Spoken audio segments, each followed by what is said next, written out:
Hey everyone, welcome back to the channel.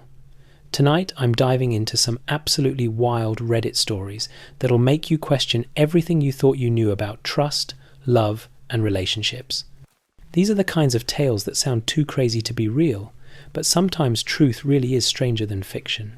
So grab your headphones, get comfortable, and let's escape into some stories that'll probably make your jaw drop. Our first story comes from someone who made a discovery that sounds like it's straight out of a movie. I caught my girlfriend hiding in the trunk of my car, and when I confronted her, the truth was even worse than I imagined.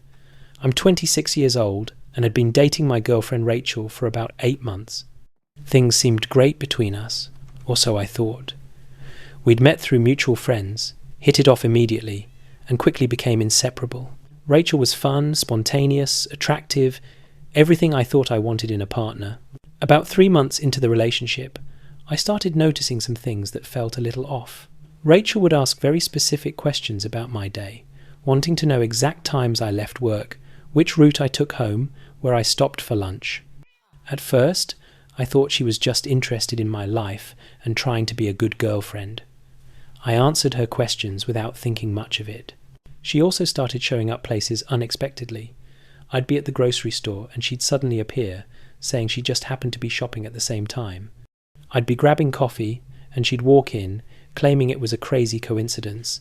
I'd be at the gym and she'd show up to work out, even though she'd never mentioned being a member there before. My friends started joking that she was tracking me, but I brushed it off. She was just really into me, I figured. Some girls are clingy and that's not necessarily a red flag, right? Wrong. So wrong. The discovery happened on a Tuesday evening. I'd gotten off work around 5 and decided to stop at my buddy Jason's house to drop off some tools I'd borrowed. It was a spontaneous decision. I hadn't mentioned it to Rachel, hadn't texted her about my plans, just drove over there on a whim. Jason and I were talking in his driveway for maybe 20 minutes when I heard a noise coming from my car, a kind of thumping, bumping sound. I thought maybe I'd left my phone on vibrate and it was going off, or perhaps something had shifted in my back seat. But the sound was coming from the trunk. I walked over to my car, confused, and popped the trunk. What I saw made my brain short-circuit for a second because it made absolutely no sense. Rachel was in my trunk, curled up in my trunk, surrounded by blankets and what looked like snacks and a water bottle. She had earbuds in and her phone in her hand, and she looked just as shocked to see me as I was to see her. For a moment, we just stared at each other. Then she started trying to climb out, stammering about how this wasn't what it looked like, which was hilarious because what else could it possibly look like? My girlfriend was literally hiding in the trunk of my car. Jason came over and saw what was happening and his jaw dropped. He looked at me, looked at Rachel climbing out of my trunk, and said, "Dude, what the hell?" I didn't have an answer because I was asking myself the same question. Rachel was crying and trying to explain, saying she just wanted to spend more time with me, that she was curious about my day, that she didn't mean any harm. I asked her how long she'd been hiding in my trunk. She said just today, just this once. But something in the way she said it made me think she was lying. I looked in the trunk more carefully. There was a pillow in there, a nice one, not just a random throw pillow. There was a small cooler with drinks and snacks. There was even a portable phone charger. This wasn't a spur-of-the-moment decision. This was premeditated trunk hiding, which is somehow even more insane. I asked her point blank how many times she'd done this. She started crying harder and admitted that she'd been hiding in my trunk for about 3 weeks. 3 weeks. She'd been sneaking into my car, hiding in the trunk, and riding around with me wherever I went, all without my knowledge. She explained her system. She had a spare key to my car that she'd gotten made months ago. She said I'd left my keys at her apartment once, and she'd taken them to get a copy made, then returned them before I noticed. Every morning, she'd check my location, and if it looked like I was about to leave for work, she'd rush over to my apartment complex and hide in my trunk before I came down. She'd ride with me to work, wait in the trunk in the parking lot all day, then ride home with me. If I stopped anywhere, she'd stay hidden in the trunk and listen to what was happening outside. She had been essentially living in my trunk during my commutes for weeks. The level of crazy was overwhelming. I asked her what the end game was. What did she hope to accomplish by hiding in my trunk? She said she wanted to make sure I wasn't cheating on her, that she needed to know where I was going and who I was seeing. I pointed out that hiding in someone's trunk is not normal behavior for a healthy relationship. She got defensive and said that she'd had bad experiences with ex-boyfriends cheating, and she just needed to know she could trust me. I told her that this was the exact opposite of trust, and that she clearly had serious issues she needed to work through. Jason, who had been standing there witnessing this whole insane conversation, asked Rachel if she'd been in the trunk when we went to that baseball game last weekend. She nodded. He asked if she'd been there when we went to the hardware store. She nodded again. He asked if she'd been there yesterday, when I drove him to the airport. She said yes. I felt violated in a way I can't really describe. This person I'd been dating had been secretly surveilling me for weeks, hiding in my trunk like some kind of deranged private investigator. Every private conversation I'd had on the phone while driving, she'd heard. Every place I'd gone, she'd known about. Every moment I thought I was alone, I wasn't. I told Rachel to get out of my car and that we were done. She started begging, saying she'd stop, that she knew it was wrong, that she'd get help. But I was finished. The trust was completely shattered. Even if she hadn't found anything incriminating because there was nothing to find, the fact that she felt entitled to track me this way was unforgivable. She asked how she was supposed to get home since we were at Jason's house. I told her to call an Uber. She said that was cruel and that I should at least drive her home. I laughed, actually laughed, because the audacity was incredible. She'd been secretly riding in my trunk for weeks, and she wanted me to give her a ride home? I told her I'd never drive anywhere with her in my car again, trunk or otherwise. Jason offered to let her call a rideshare from his house and wait inside while it came. She reluctantly agreed and went inside while Jason and I stayed in the driveway. I was shaking, partly from anger and partly from the sheer absurdity of what had just happened. Jason said he'd heard of people being controlling or jealous, but hiding in a trunk was next-level psycho. He asked if I was okay.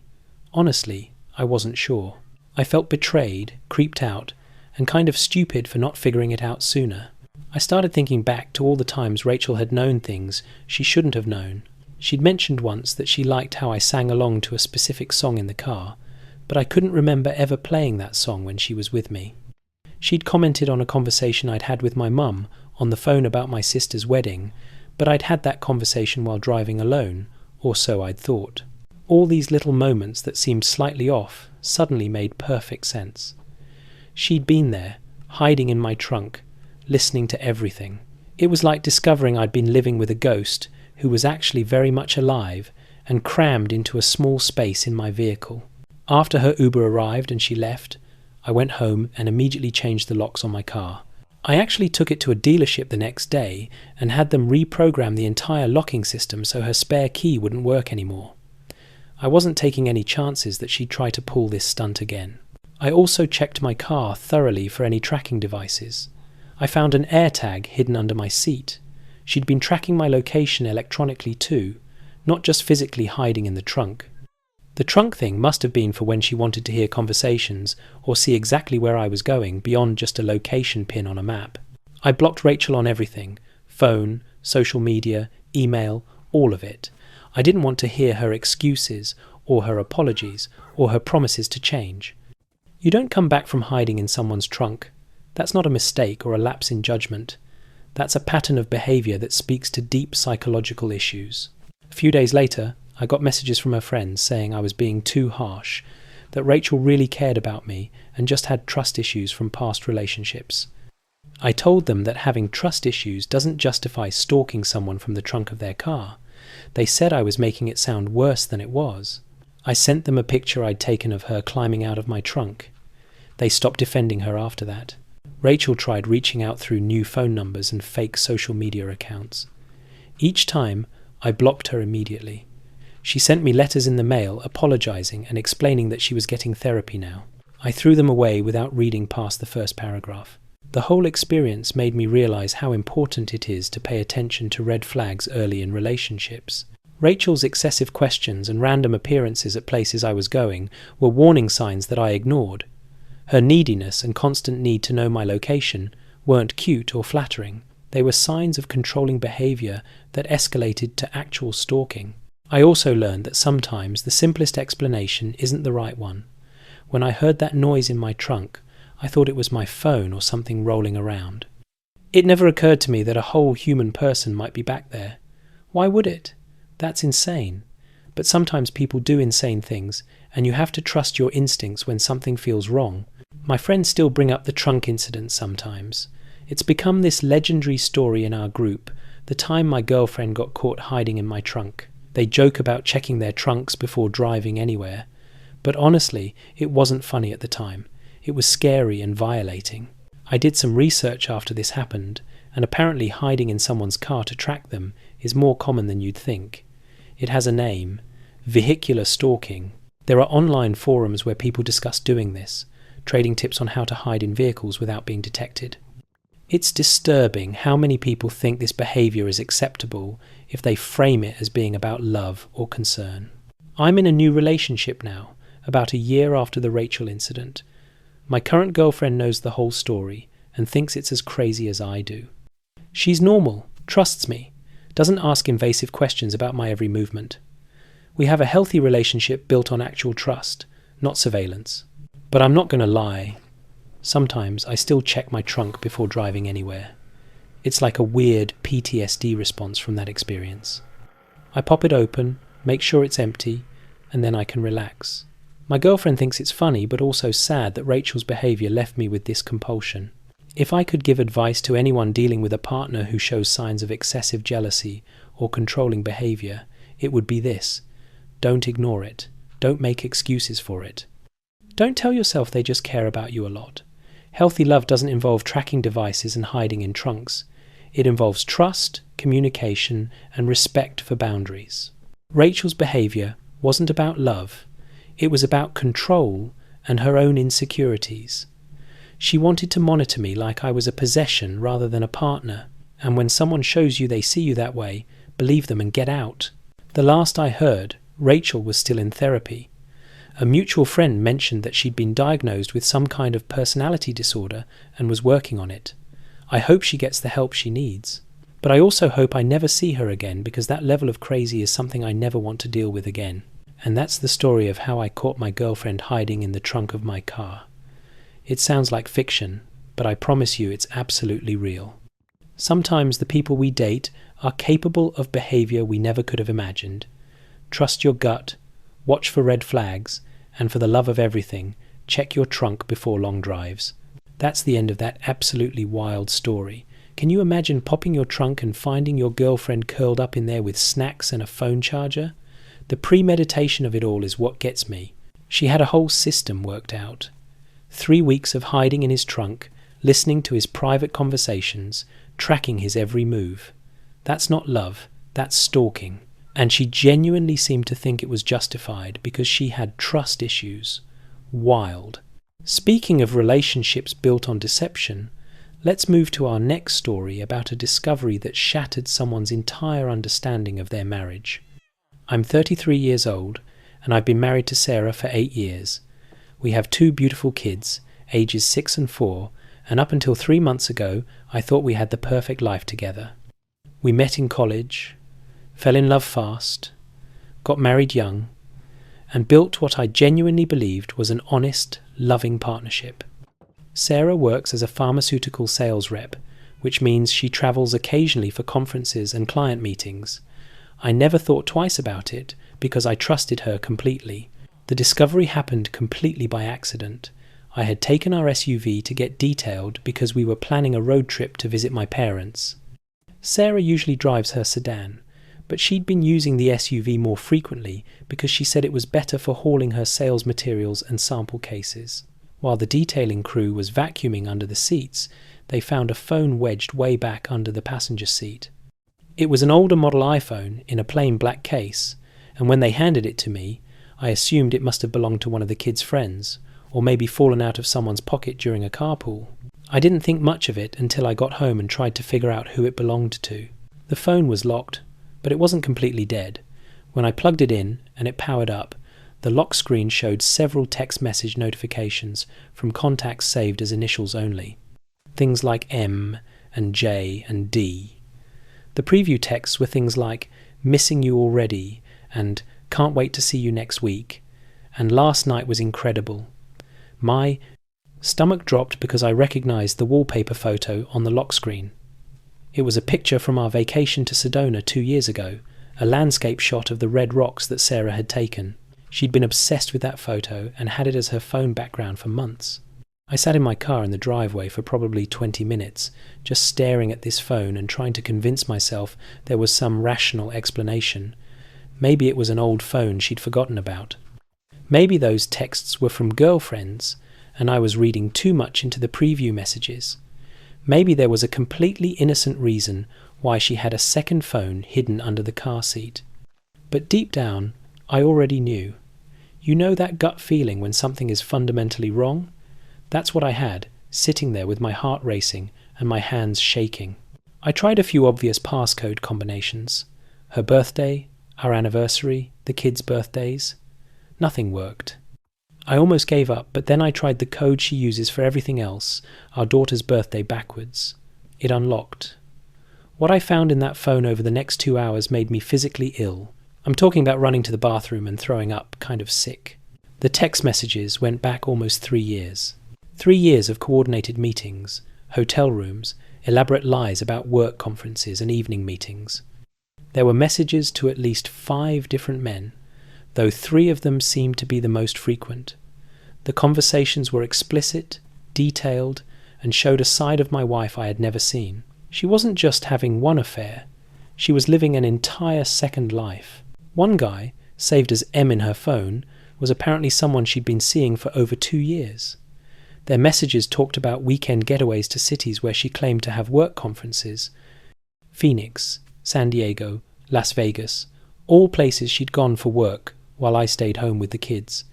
They had inside jokes, pet names for each other, and there were photos. So many photos. Photos of them in hotel rooms, at restaurants, at beaches I'd never been to with her. Another guy, Jay, was apparently someone from her gym.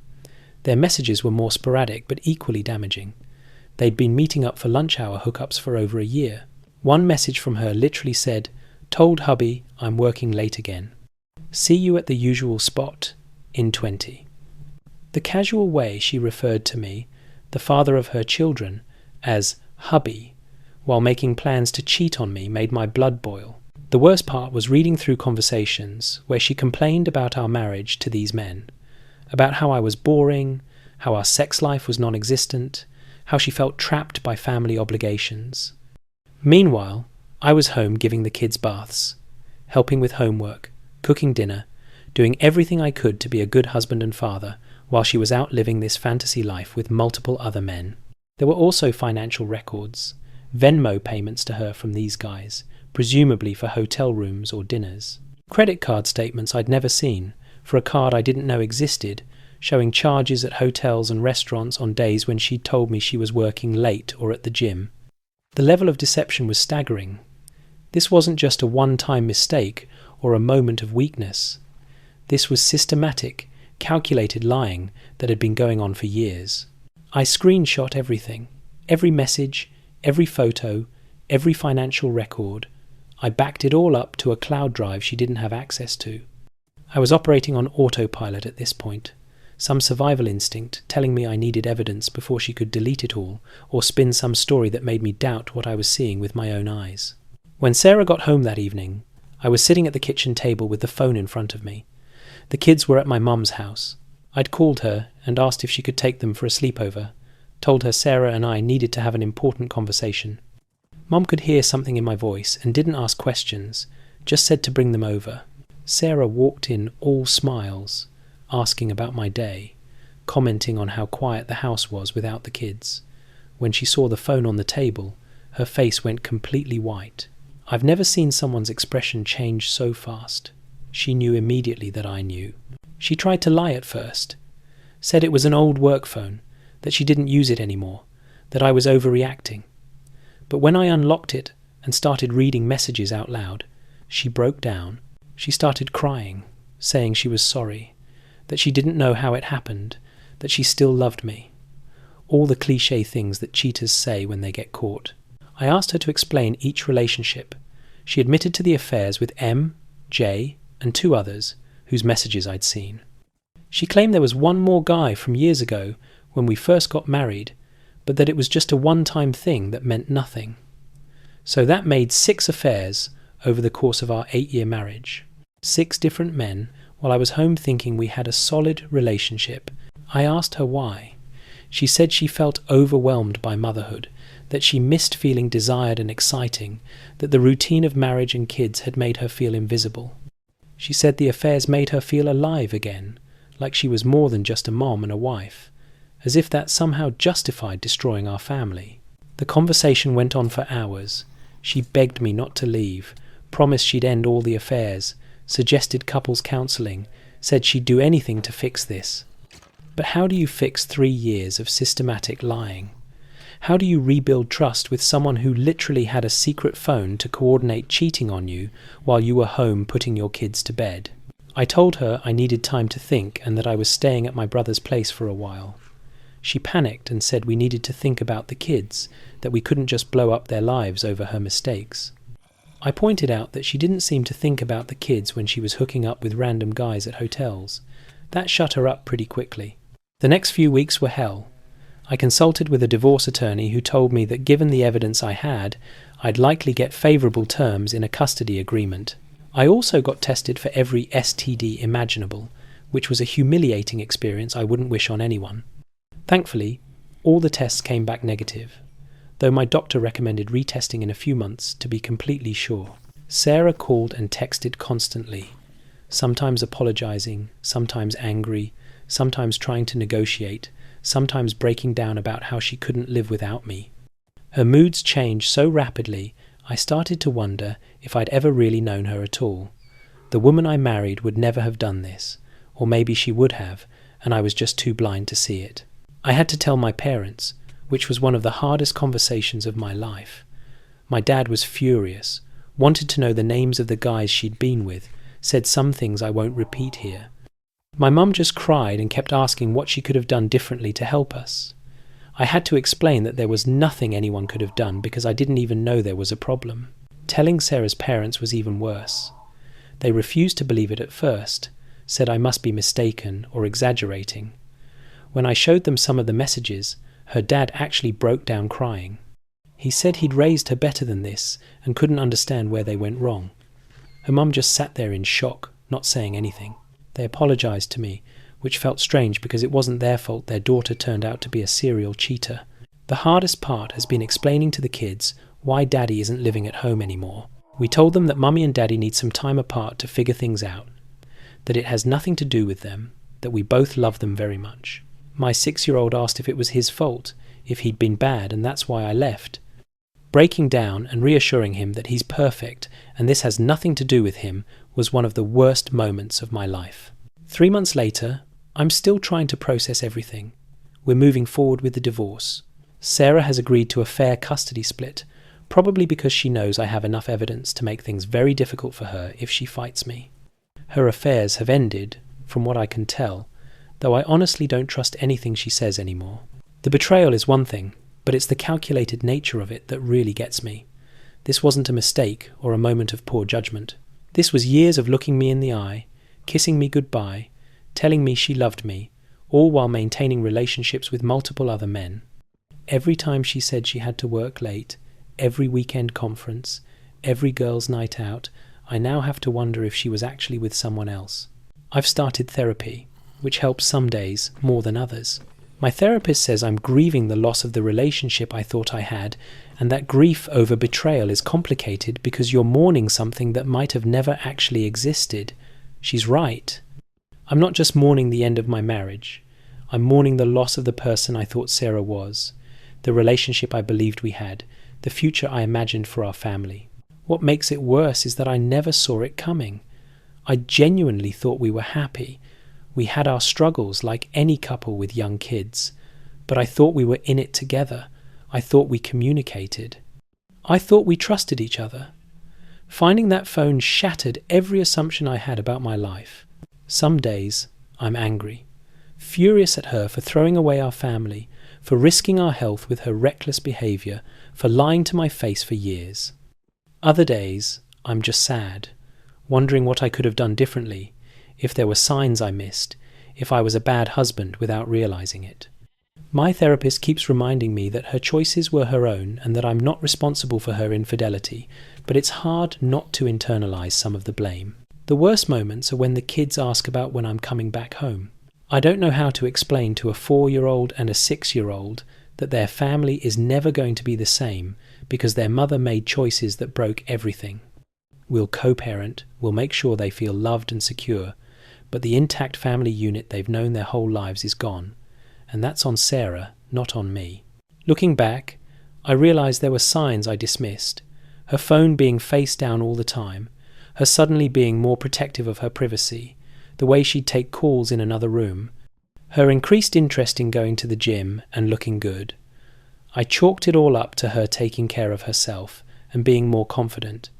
I never imagined she was doing it all for other men. She's tried to paint herself as the victim in all this to some of our mutual friends, claiming she was lonely, that I neglected her, that she made mistakes but deserves forgiveness. Some friends have bought into it, which has been disappointing, but the ones who really matter, who saw the evidence and understand what she did, have been incredibly supportive. I'm trying to focus on moving forward. I've found a nice apartment where the kids can have their own rooms when they stay with me. I'm working on being the best dad I can be. I'm rediscovering hobbies I'd let slide. I'm slowly rebuilding my sense of self, apart from being Sarah's husband. But I'd be lying if I said I wasn't damaged by this. The idea of trusting someone again, of opening myself up to love again, terrifies me. How do you know someone isn't living a double life? How do you trust that the person you're with isn't maintaining a secret phone to coordinate affairs behind your back? I don't know if I'll ever be able to trust anyone the way I trusted Sarah, and that's one of the saddest parts of all this. If there's one thing I want anyone reading this to take away, it's that you really don't know what's going on in other people's marriages. We looked perfect from the outside. Happy couple, cute kids, nice house. But behind closed doors, my wife was living a completely different life. Pay attention to your gut instincts. If something feels off, it probably is. I ignored those little nagging doubts because I didn't want to believe my wife could be capable of this level of deception. That's where that story ends. The level of betrayal is just staggering. 3 years of systematic lying, multiple affairs, a secret phone, a whole hidden life. Imagine finding out that your entire marriage was built on lies. The person sleeping next to you every night was essentially a stranger. What gets me is how calculated it all was. This wasn't a one-time mistake. This was years of active deception while he was home being a devoted husband and father. Speaking of hidden truths that destroy families, let's move to our next story about a woman who discovered her husband's devastating secret in the worst possible way. My husband's affair partner showed up at our daughter's birthday party claiming to be pregnant with his child. I'm 29 years old and was married to David for 7 years before everything imploded 3 weeks ago. We have a 5-year-old daughter named Emma, who is the light of my life. David was my high school sweetheart. We got together when we were 17, got married at 22, and I genuinely believed we'd grow old together. He was my best friend, my partner, my everything. David works in sales for a tech company, which means he travels a lot for client meetings and conferences. Over the past year, he'd been traveling more than usual, often gone 3 or 4 days a week. He said his territory had expanded and his boss was pushing him to meet aggressive sales targets. I supported his career even though it meant single parenting much of the time. I trusted him completely and never questioned the late-night texts or the weekend business trips. We were planning Emma's 5th birthday party for weeks. She wanted a princess theme with a bounce house and all her friends from preschool. We'd rented out a space at a local park, hired a face painter, ordered a custom cake shaped like a castle. David had been travelling the week before but promised he'd be back in time for the party. He came home the night before, exhausted from his trip, but ready to help set everything up. The morning of the party was chaotic in the best way. David and I were at the park by 7 in the morning, setting up decorations and coordinating with vendors. Emma was so excited she could barely contain herself. Friends and family started arriving around noon, and everything was going perfectly. Emma was in her princess dress, the bounce house was a huge hit, and all the kids were having an amazing time. Around 1:30 in the afternoon, a woman I'd never seen before walked into the party. She was probably in her mid-20s, professionally dressed in slacks and a blazer, and she was very obviously pregnant. I'd say 7 or 8 months along based on how she looked. She walked straight up to David, who was helping kids in the bounce house, and said loudly enough for multiple people to hear, "We need to talk. Now." David's face went completely white. He climbed out of the bounce house and tried to steer her away from the main party area, but she wasn't having it. She pulled her arm away from him and said, even louder, "Don't touch me. You don't get to ignore my calls and texts for 2 weeks, and then act like I'm the problem." By this point, several people had stopped what they were doing to watch. I walked over to them, completely confused about who this woman was and why she was crashing my daughter's birthday party. David looked like he wanted to disappear into the ground. The woman saw me approaching and her expression shifted to something between anger and sadness. She looked me dead in the eye and said, "You must be the wife. I'm Melissa. I'm 7 months pregnant with your husband's baby." Time stopped. I literally felt like the earth had stopped rotating. People around us gasped. Someone's kid started crying. David was saying, "No, no, no," over and over, but I couldn't hear anything except a ringing in my ears. Melissa continued, her voice shaking but determined. "We've been together for almost 2 years. He told me he was separated, that you were just co-parenting, that he was going to divorce you once Emma was old enough to understand. Then 2 months ago I told him I was pregnant, and he's been ghosting me ever since. Won't return my calls, blocked me on everything, pretends I don't exist. So I tracked down where he'd be today, and here I am." I looked at David, waiting for him to deny it, to say this woman was crazy, to explain that this was all some insane misunderstanding. But he just stood there, tears running down his face, unable to form words. That's when I knew it was true, all of it. My mum, who was standing nearby, immediately took over with Emma, redirecting the kids back to the bounce house and trying to keep them distracted from the adult drama unfolding. My dad came over and physically positioned himself between David and me, probably sensing that I was about 2 seconds from losing it completely. I managed to ask Melissa how she found us. She explained that David had mentioned Emma's birthday was coming up, mentioned the park we frequented, and she'd put 2 and 2 together. She said she'd tried every other way to reach him and this was her last resort. She didn't want to ruin a child's party, but she was desperate and scared and didn't know what else to do. David finally found his voice and tried to speak, but I held up my hand to stop him. I told Melissa that I had no idea he was having an affair, that he definitely wasn't separated, and that we lived together as a married couple. She started crying then, saying she'd suspected he was lying but wanted to believe him when he said he loved her and wanted to build a life together. The party was effectively over at that point. Guests started packing up their things and leaving, offering sympathetic looks but clearly wanting to escape the awkwardness. My parents stayed to help clean up while my sister took Emma home, sparing her from seeing her parents' marriage implode in real time. I asked Melissa if she would be willing to meet me for coffee in a few days so we could talk properly. She agreed, gave me her number, and left. Then I turned to David and told him to pack a bag and get out of my house. He tried to protest, tried to say we needed to talk, but my dad stepped in and told him it would be best if he left before things got worse. The next few days were a blur of crying, rage, and trying to maintain some sense of normalcy for Emma. David stayed at his brother's place and kept calling and texting, begging to talk, saying he could explain everything. I ignored him and focused on gathering information. I met with Melissa at a coffee shop 3 days after the party. She was calmer, more composed, but clearly stressed and upset. She brought text messages, photos, emails, everything documenting their relationship. They'd met at a sales conference 2 years ago. He'd told her he was separated but still living with me for Emma's sake. They'd been seeing each other regularly, every time he travelled for work, plus some weekends when he claimed to be at sales training or team-building events. She showed me pictures of them together at romantic dinners, on weekend getaways, at what looked like a very nice hotel. There were screenshots of him telling her he loved her, making plans for their future together, expressing excitement about the baby.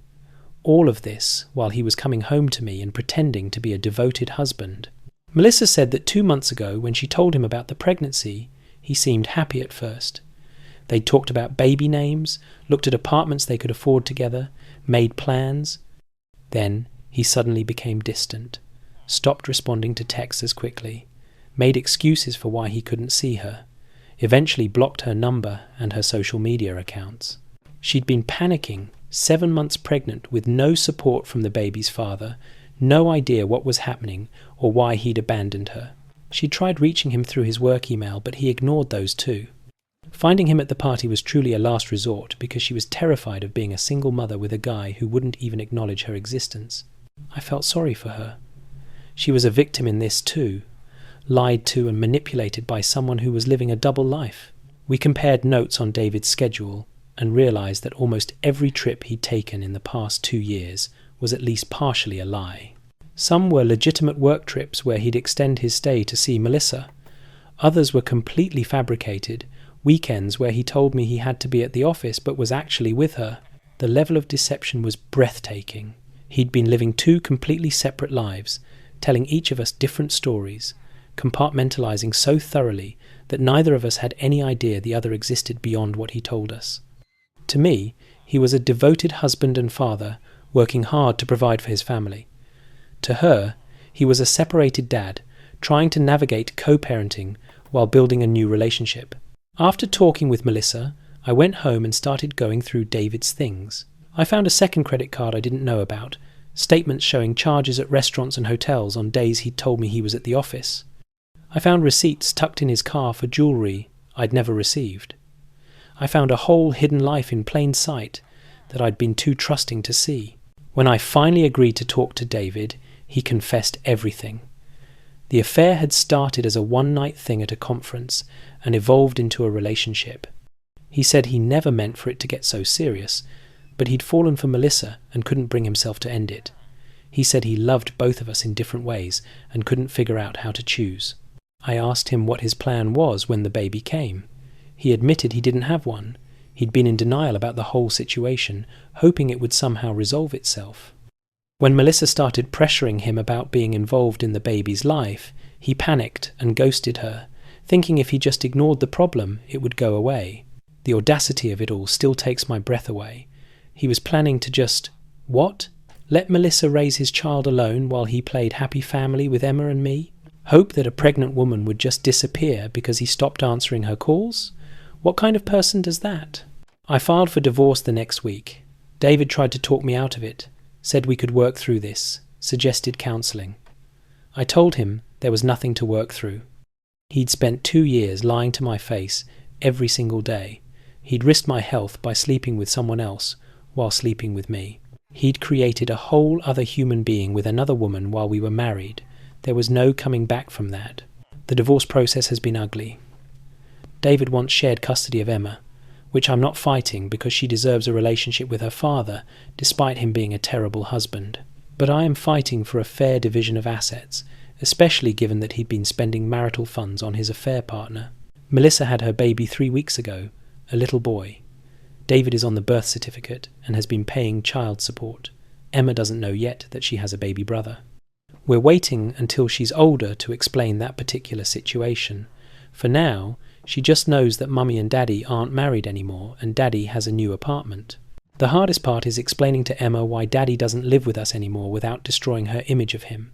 She's 5 years old. She doesn't need to know that her father is a cheater who got another woman pregnant. She just needs to know that Mummy and Daddy still love her even though we're not together anymore. I've had to face a lot of judgment from people who think I should try to make it work for Emma's sake. They say kids need their parents together, that I'm being selfish by divorcing instead of forgiving. But staying with someone who disrespected me and our marriage so thoroughly would teach Emma that it's okay to accept that kind of treatment. I'd rather be a happy single mum than a miserable married one. The betrayal by David hurts, but what really gets me is how convincing he was. I never suspected anything. He was affectionate, present when he was home, engaged with Emma. He'd planned date nights for us, bring me flowers, tell me he loved me. And apparently he was doing all the same things with Melissa. He was essentially living 2 full relationships simultaneously, lying to both of us with equal conviction. I think about all the times I worried about him travelling so much for work, Felt guilty about being frustrated when he had to cancel plans because of a last-minute business trip. Now, I know many of those trips were to see her. I was sitting at home feeling guilty for not being more supportive of his career while he was off playing house with his pregnant girlfriend. Melissa and I have developed a strange friendship out of all this. We were both victims of David's lies. She had no idea I existed in the capacity I did, and I had no idea she existed at all. We text occasionally, usually about co-parenting logistics since our kids are half-siblings. It's weird, but we've bonded over being deceived by the same man. Looking back, there were signs I should have caught. David was always very protective of his phone. He'd take it with him everywhere, even into the bathroom. He'd get texts late at night and say they were from work colleagues. He'd schedule his business trips at the last minute, saying his boss just assigned them. He'd come home from trips exhausted and distant, needing a day to decompress before engaging with Emma and me. I explained away all of it. He's busy with work. He's stressed about sales targets. He's tired from travelling. It never occurred to me that he was actually exhausted from maintaining 2 relationships and juggling 2 different lives. The financial betrayal stings too. He'd been spending money that should have gone to our family on maintaining his relationship with Melissa. Fancy dinners, hotel rooms, gifts. Meanwhile, I was clipping coupons and budgeting carefully because he said we needed to save money. Turns out we didn't have money because he was spending it on his affair. 3 months out from the party disaster, I'm doing better. I have good days and bad days. Good days where I'm angry and empowered and ready to move on. Bad days where I'm sad and grieving the life I thought I had. Therapy has helped a lot. So has the support of friends and family who've rallied around me. Emma is adjusting to the new normal. She misses having Dad at home, but kids are resilient. She loves her princess room in my apartment, and she's gotten used to spending some weekends at David's place. She doesn't know about her baby brother yet, but someday we'll have that conversation, and hopefully she'll be old enough to understand. As for David, I don't know if he's still with Melissa. I don't care. My lawyer handles all communication about Emma, and I've blocked him on everything else. He made his choices, and now he gets to live with the consequences. I hope he's a good father to both his children, but he'll never be my husband again. The whole experience has taught me that you never really know what's going on in someone else's head. David was my high school sweetheart, the father of my child, someone I'd known for over a decade. And I didn't know him at all. He was capable of deception I never could have imagined. That's a hard pill to swallow. I'm not ready to date again. The idea of trusting someone enough to let them into my life, into Emma's life, terrifies me right now. How do you know someone isn't living a double life? How do you trust that they're being honest?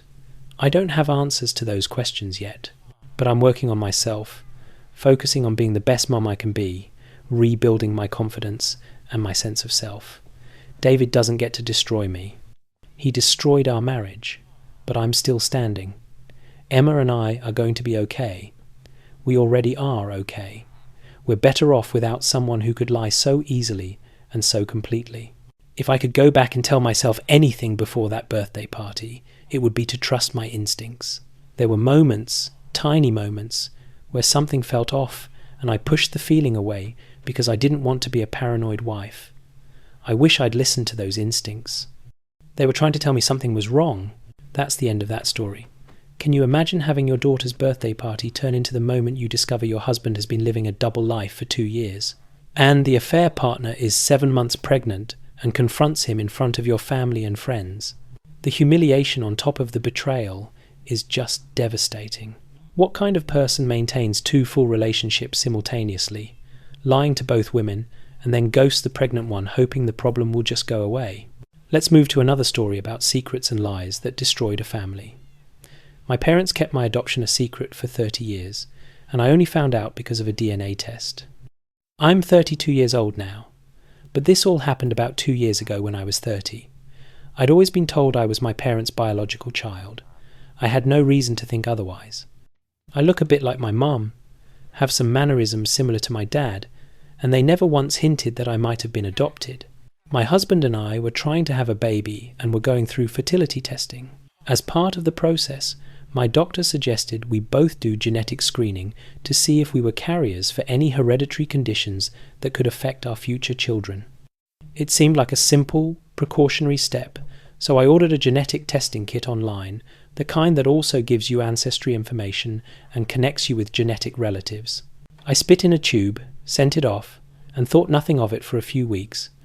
When the results came back, I was excited to see my ancestry breakdown and maybe connect with some distant cousins. What I found instead shattered my entire understanding of who I am. The ancestry results were interesting, but not shocking. Mostly European heritage, with some surprises that I thought were cool. But then I looked at the DNA relatives section. The way these tests work, they compare your DNA to everyone else in their database and tell you how closely you're related based on shared genetic markers. The closest match showed as my biological father, which made no sense because my dad definitely hadn't taken one of these tests, or so I thought. I clicked on the profile and saw it belonged to someone named Robert, age 65, living 3 states away. According to the genetic data, he shared enough DNA with me to definitely be my father. Not an uncle, not a cousin, my father. I stared at that screen for probably an hour, trying to make sense of it. There had to be some mistake. These tests aren't always accurate, right? Maybe it was a glitch in their system.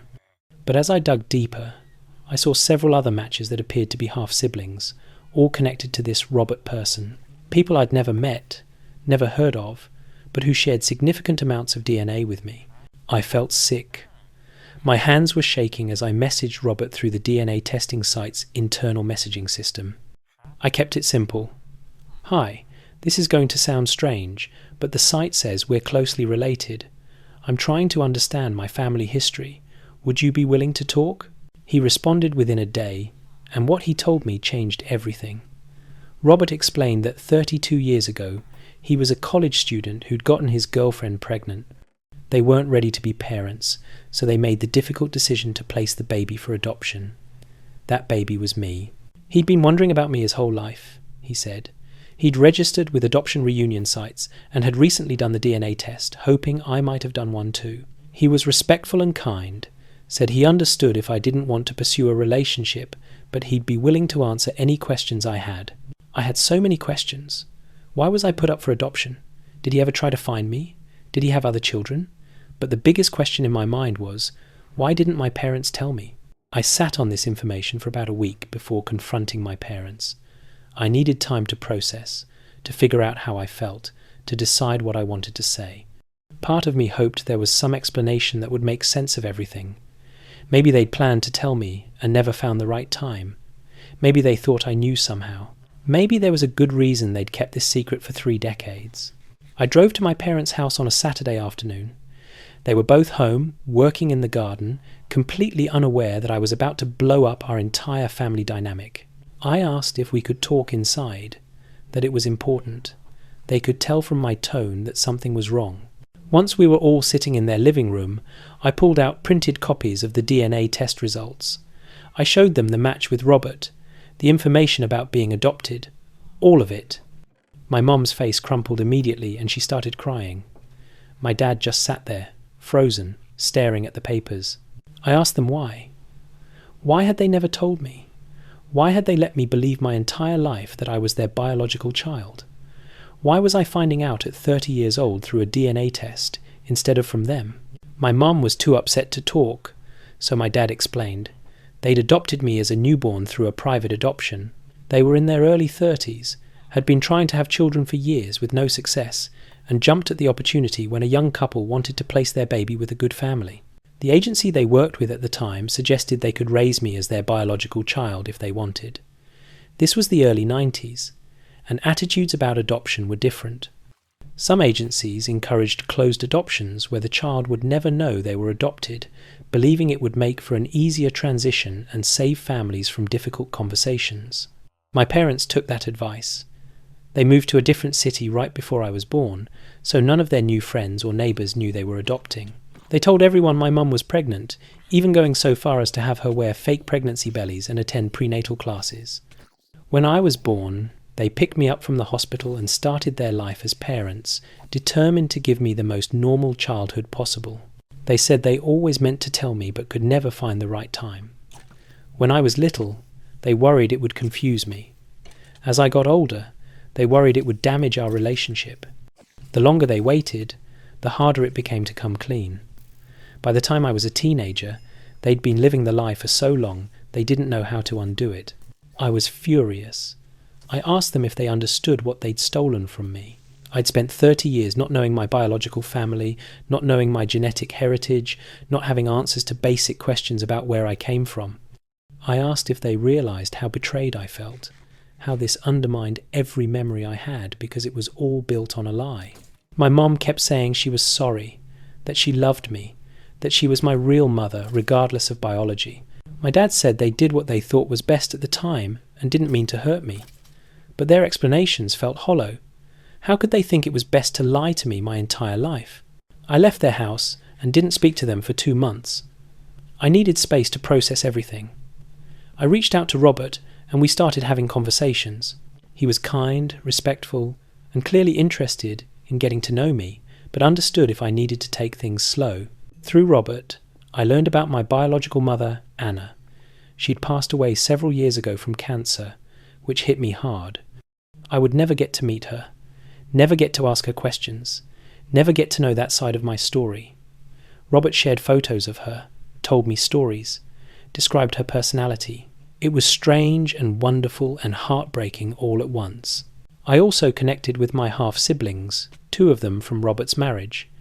They were excited to meet me, welcomed me into the family, and were genuinely kind. It was surreal having these instant siblings who shared my DNA but had grown up in a completely different world. Through all of this, I was also dealing with the betrayal I felt toward my parents. The people who raised me, who I'd called Mum and Dad my whole life, had built our entire relationship on a lie. Every birthday, every holiday, every family photo was tainted by the knowledge that they'd been keeping this massive secret from me. My husband was incredibly supportive through all of this. He encouraged me to go to therapy to work through the complex feelings. My therapist helped me understand that I could be angry at my parents for lying while still acknowledging they loved me and raised me well. The 2 things weren't mutually exclusive. Eventually, I agreed to meet with my parents for a mediated conversation with my therapist present. They apologized again, more sincerely this time. They acknowledged that they'd made a terrible mistake and that their fear of losing me had led them to make decisions that ultimately hurt me more. My mum admitted that the guilt had eaten at her for years.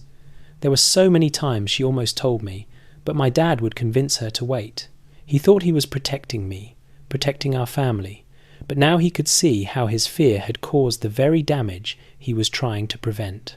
It's been 2 years since I found out. I'm still working through my feelings about all of it. I've developed a relationship with Robert and my half-siblings. They're wonderful people and I'm grateful to know them. But it's complicated, trying to integrate this new family into my life while dealing with the fractured relationship with the parents who raised me. Things with my mum and dad are slowly improving. We're rebuilding trust, though it's a long process. They've met Robert, which was incredibly awkward but important. They've apologized countless times and have been trying to support me as I navigate this new reality. I think the hardest part is grieving the relationship I thought I had with my parents. I can't look at childhood photos the same way. I can't trust memories the same way. Every time I remember them telling me I had my grandmother's eyes or my grandfather's nose, I feel a pang because it was a lie. Those features came from biological relatives I never knew existed. The fertility issues that led to the DNA test resolved. By the way, my husband and I have a beautiful 1-year-old daughter now. Looking at her, I'm even more convinced that honesty is the only policy. We'll always be truthful with her about her family, her history, her heritage. She deserves to know where she comes from, even if it's complicated. I've also become an advocate for adoption reform and open adoptions. The closed adoption practices of the past caused so much unnecessary pain.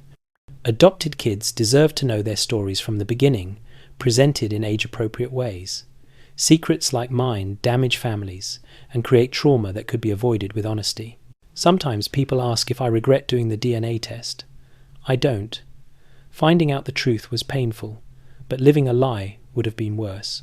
I'm glad I know who I am now, even if it came with grief and anger and a complete upheaval of my identity. My relationship with Robert is good.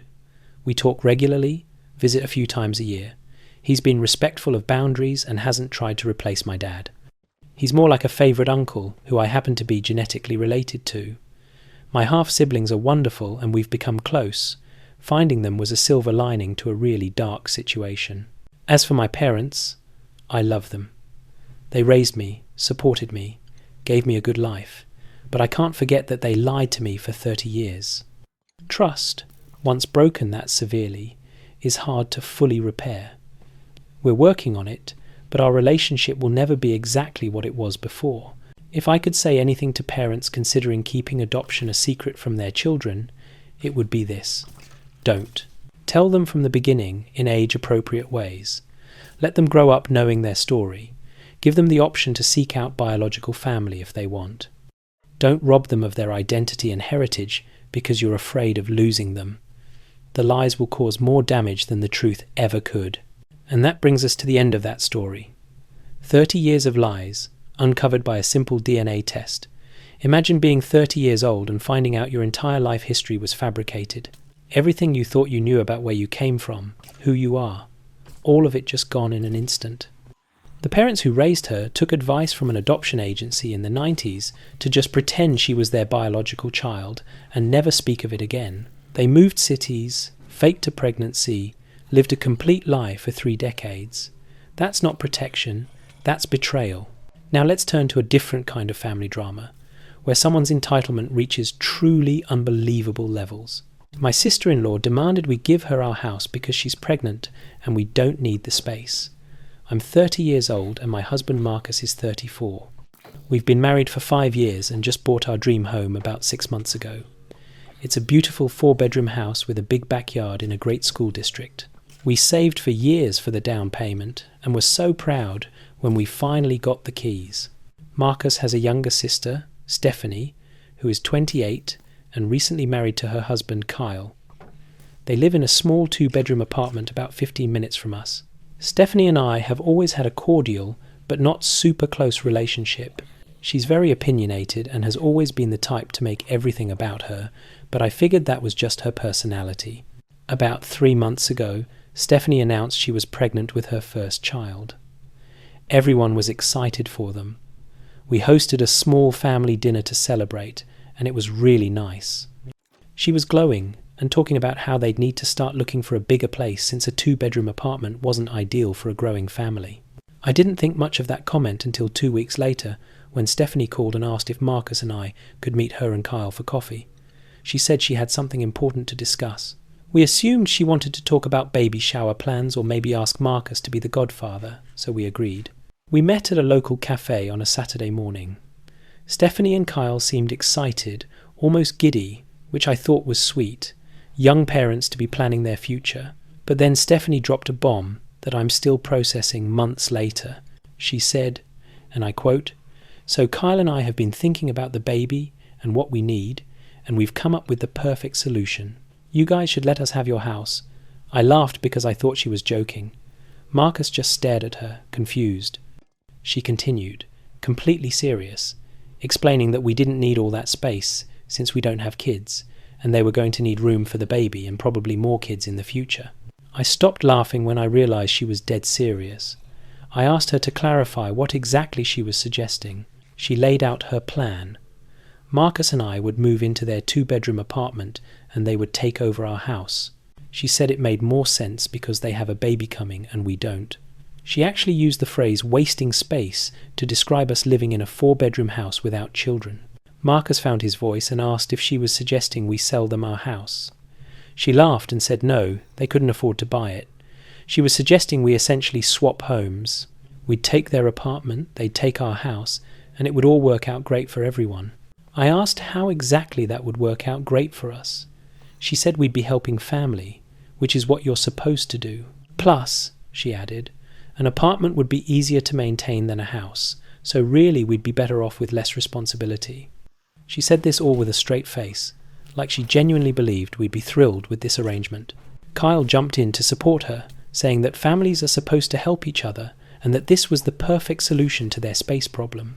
He said they'd been looking at houses but couldn't afford anything in a good school district, and since we already had one, it made sense to just share resources. Marcus told them absolutely not. that our house was our house, we'd worked hard for it, and we weren't giving it up just because they decided to have a baby. Stephanie's face fell, and she started crying, saying she couldn't believe her own brother would be so selfish. She said we should be happy to help her provide a good home for our future niece or nephew. I pointed out that their apartment was perfectly fine for a baby. Plenty of people raise children in 2-bedroom apartments. She said she didn't want to raise her child in cramped conditions when there was a perfectly good house sitting mostly empty just a few miles away.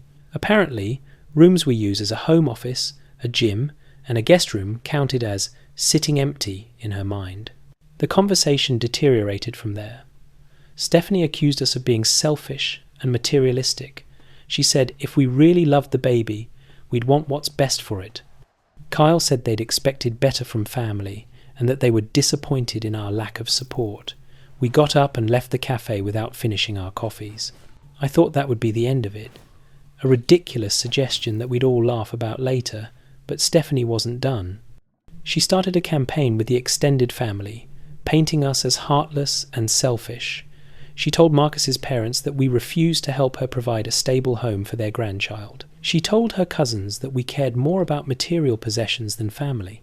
Marcus's mom called us a few days later, asking if we'd consider helping Stephanie out. When Marcus explained what Stephanie actually wanted, his mum was quiet for a moment and then admitted that was a bit much. But she suggested maybe we could at least let Stephanie and Kyle stay with us for a while after the baby is born, to help them save money for their own house. We said no to that too. We'd worked hard for our home and our space, and we weren't obligated to give it up or share it just because Stephanie made reproductive choices. That didn't go over well either. Marcus's mum accused us of being cold and said she'd raised him to be more generous with family. Stephanie upped her campaign. She started posting passive-aggressive things on social media about how some people have more than they need while others struggle. She'd share articles about the importance of family helping each other. She made it very clear in her comments and posts that she was talking about us, though she never named us directly. At a family barbecue, about a month after the coffee shop meeting, Stephanie cornered me while Marcus was grilling. She tried a different approach, getting emotional and saying she was scared about bringing a baby into a cramped apartment. She said she'd always dreamed of her children having a backyard to play in, and she couldn't understand why we were denying her that when we had exactly what she needed. I told her that her housing situation wasn't my responsibility, that Marcus and I had spent years saving and sacrificing to afford our house, and we weren't about to hand it over because she thought she deserved it more. She called me a cold-hearted bitch and stormed off. The situation reached its peak 2 weeks ago when Stephanie and Kyle showed up at our house unannounced with Marcus's parents. Stephanie said they all needed to have a family meeting to resolve this situation. Marcus let them in, though he was clearly not happy about the ambush. Stephanie's opening statement was that she'd been talking to a family counsellor who suggested that when there are resource disparities in families, the solution is equitable redistribution. She actually used those words. She said in the spirit of family harmony, we should agree to let them live in our house, and we could rotate between the apartment and maybe spending time with other family members. Marcus's dad jumped in, suggesting we could work out some kind of timeshare arrangement where they'd have the house during the week for work and school eventually, and we could have it on weekends. As if our house was a vacation rental to be scheduled around everyone's convenience. I asked if they were all insane. I pointed out that this was our house, we paid the mortgage, we owned it, and no amount of guilt-tripping was going to change that. Stephanie started crying again, saying she couldn't believe how selfish we were. Marcus's mum said we should think about the baby and what kind of aunt and uncle we wanted to be. Marcus finally lost his temper. He told his family that they had crossed every boundary, that our home was not up for discussion, and if they couldn't respect that, they weren't welcome in it. He asked them all to leave. Stephanie sobbed that we were ruining her pregnancy and her baby's future. Kyle called Marcus a terrible brother. Marcus's parents left, shaking their heads in disappointment. The whole thing was a nightmare. Since then, we've been effectively frozen out of the family. Stephanie is due in about 2 months, and we haven't been invited to any baby showers or planning events. Marcus's mum calls occasionally to check in, but always ends the conversation by saying she hopes we'll reconsider our position, Marcus's dad has stopped talking to us entirely. Stephanie sends Marcus texts every few days, alternating between begging him to do the right thing and accusing him of abandoning his family. She started a GoFundMe to help them buy a house, and in the description, she alludes to family members who could help but choose not to. We're pretty sure she's talking about us. The crazy thing is, some extended family members have actually donated to her GoFundMe and left comments about how sad it is that she has to ask strangers for help when family won't step up. It's like they're all buying into her narrative that we're obligated to give her our house. Marcus is devastated by the family rift. This is his sister, his parents, people he loves, and they're treating us like villains because we won't hand over our home. I'm angry that Stephanie has manipulated the situation to make herself the victim when she's the one making completely unreasonable demands. We've talked about cutting contact entirely, at least until after the baby is born and emotions aren't running so high. But it's hard because these are family members we care about, even if they're being ridiculous right now. What frustrates me most is the entitlement. The idea that because we have something and they want it, we should just give it to them. No consideration for the years of hard work we put into saving for this house. No acknowledgement that their financial situation is the result of their own choices and planning. Just pure entitlement based on the fact that she's pregnant. I keep replaying that first conversation in the cafe, trying to figure out if there was something we could have said differently to make them understand how absurd their request was. But I don't think anything would have worked. Stephanie has convinced herself that she deserves our house, and facts and reason don't matter to her. Marcus has been in therapy dealing with the family fallout. His therapist has helped him understand that he's not responsible for his sister's choices or her housing situation, and that setting boundaries with family is healthy even when they don't like it. But knowing that intellectually doesn't make it hurt less when your family turns on you.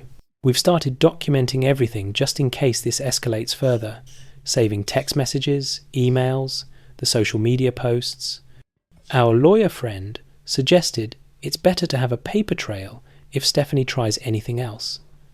The fact that we need a lawyer friend involved in a family dispute over our house is insane. I've also started wondering what Stephanie's going to do when the baby is born and she's still in the apartment. Will she show up with a newborn and try to guilt us by using the baby? Will she claim we're denying our niece or nephew a proper home? I honestly don't know what she's capable of at this point. Part of me feels sorry for her. Being pregnant and stressed about space is understandable, but demanding someone else's house because you think you need it more is not normal or acceptable. I have friends who've had babies in apartments smaller than Stephanie's, and they manage just fine. Marcus and I have talked about having kids in the future.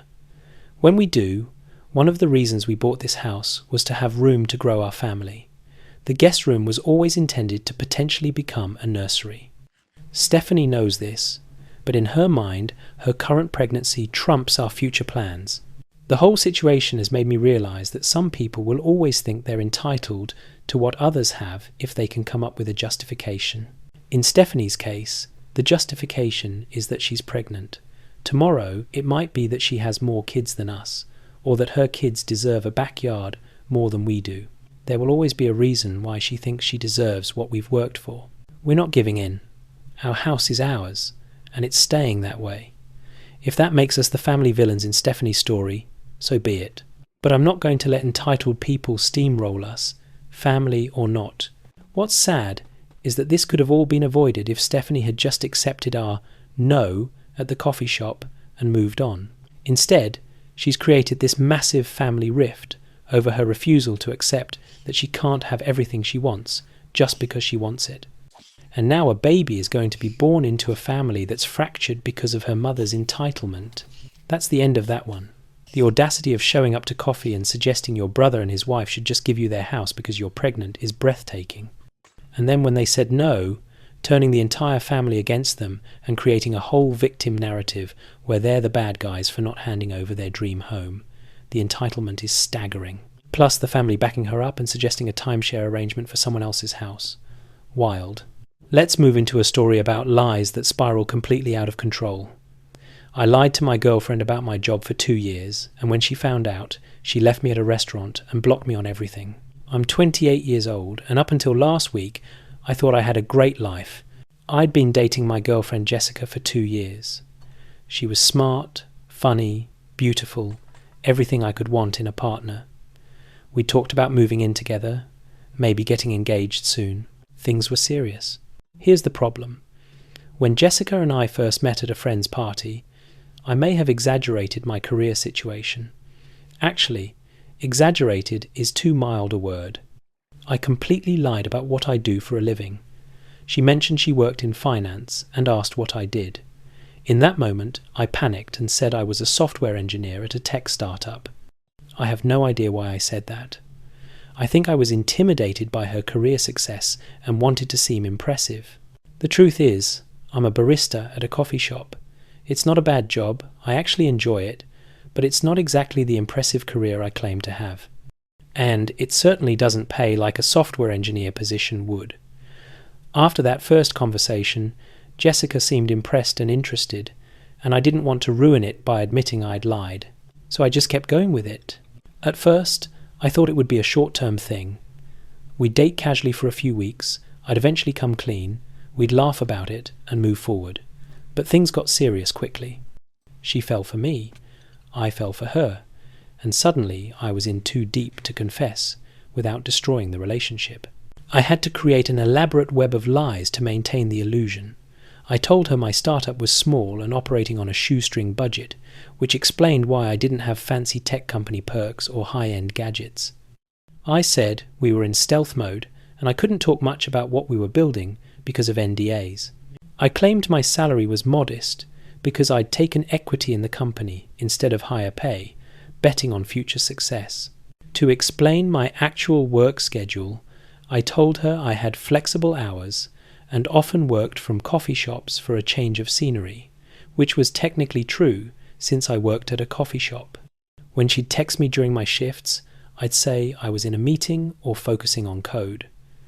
When she wanted to visit my office, I'd say the space was too small and chaotic for visitors. The financial aspect was tricky. I make decent money for a barista, especially with tips, but nothing close to what a software engineer makes. I was always careful about suggesting modest date activities, claimed I was saving money for our future, and explained that startup life meant being frugal now for potential payoff later.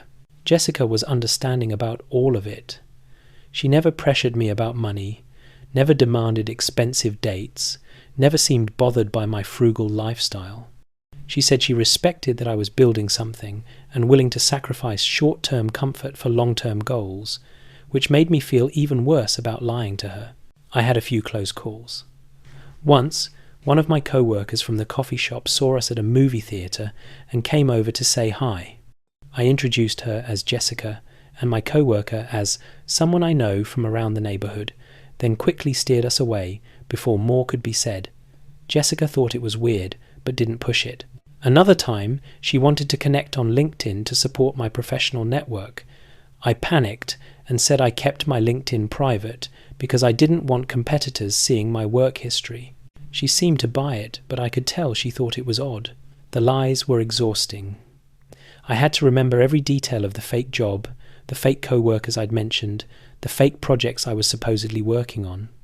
I'd watch tech news and learn industry jargon so I could speak semi-convincingly when she asked about work. I created an entire fictional life and had to live it every day. Multiple times, I almost came clean. I'd be lying in bed with her, feeling guilty about the deception, and I'd think, tomorrow, I'll tell her tomorrow. But then tomorrow would come, and I'd chicken out. What if she left me? What if she told all our mutual friends I was a liar? What if she never forgave me? Things started to unravel about a month ago. Jessica got a big promotion at her job and wanted to celebrate. She suggested we go to a nice restaurant, her treat, to mark the occasion. During dinner, she started talking about our future, about how proud she was that we'd both built successful careers, how we could support each other's professional goals, how we made a great team. I felt sick. Here she was, celebrating her real accomplishment, and I was sitting across from her as a complete fraud. She started talking about looking at apartments together, mentioned that combined we'd have a good income for a nice place. I realized that the lie had gone way too far. Moving in together would expose everything. I decided I had to tell her. That night, I was going to come clean, apologize, and hope she'd understand. but before I could work up the courage, disaster struck in the worst possible way. We were at a different restaurant the following week for a casual dinner. It was a place near my coffee shop, but I'd never seen any co-workers there before, so I thought it was safe. We were halfway through our meal when I heard someone call out, "Hey Marcus, didn't expect to see you here on your night off." I looked up and my heart stopped. It was Daniel, one of my co-workers from the coffee shop. He was with his girlfriend and was walking over to our table with a big smile, completely oblivious to the bomb he was about to drop. He reached our table, and before I could say anything, he said, "Jessica, right? Marcus talks about you all the time at work. Nice to finally meet you." Jessica smiled and asked where they worked together. Daniel, bless him, had no idea what he was walking into. He said, "At the coffee shop down the street. We've been on the same shift for like 6 months." I watched Jessica's face change. The smile dropped, confusion set in, and then she turned to look at me. Daniel, picking up on the sudden tension, made an excuse and left quickly. Jessica just stared at me, waiting for an explanation. I tried to explain. I started stammering about how I could clarify that it wasn't what it sounded like, but she cut me off. She asked me directly if I worked at a coffee shop. I couldn't lie anymore, so I nodded. She asked if the tech startup was real. I shook my head. She didn't yell or cry. She just got very quiet and very still. She asked how long I'd been lying to her. I admitted it was from the beginning, that I'd never been a software engineer, that everything about my career was a lie. Jessica stood up from the table. She put some cash down for her half of the meal, told me she never wanted to see or hear from me again, and walked out of the restaurant. Just like that. No scene, no dramatics, just done. I tried to follow her out, but she got in her car and drove away before I could reach her. I called her phone probably 50 times that night. All my calls went straight to voicemail. I texted her long apologies explaining my thought process, how the lie spiraled, how sorry I was. None of my messages delivered, meaning she'd blocked my number. I tried reaching out on social media, blocked on everything. Instagram, Facebook, even LinkedIn. I tried emailing her. The emails bounced back. She'd blocked my address. I even tried creating a fake social media account to message her, but she must have set her privacy settings to not accept messages from strangers because it wouldn't go through. I drove to her apartment the next day. Her roommate answered the door and said Jessica didn't want to talk to me and if I didn't leave, she'd call the police. I left and haven't been back. It's been a week and a half now. I've been completely cut off. No contact, no way to reach her, no closure. She erased me from her life completely, and I deserved it. I lied to her for 2 years about something fundamental. About who I am and what I do. About my life. I've been spiraling. I can't sleep. I can't eat. I'm a mess at work. My co-workers know something's wrong, but I can't exactly explain that I ruined my relationship by pretending I didn't work with them. Daniel apologized profusely for outing me, but it wasn't his fault.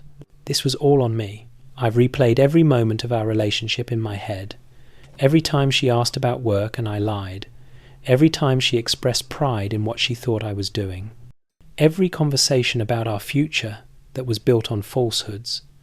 I took someone who loved me and deceived her for 2 years straight. The worst part is, I genuinely loved her, still love her, but I loved her while lying to her face every single day. What kind of love is that?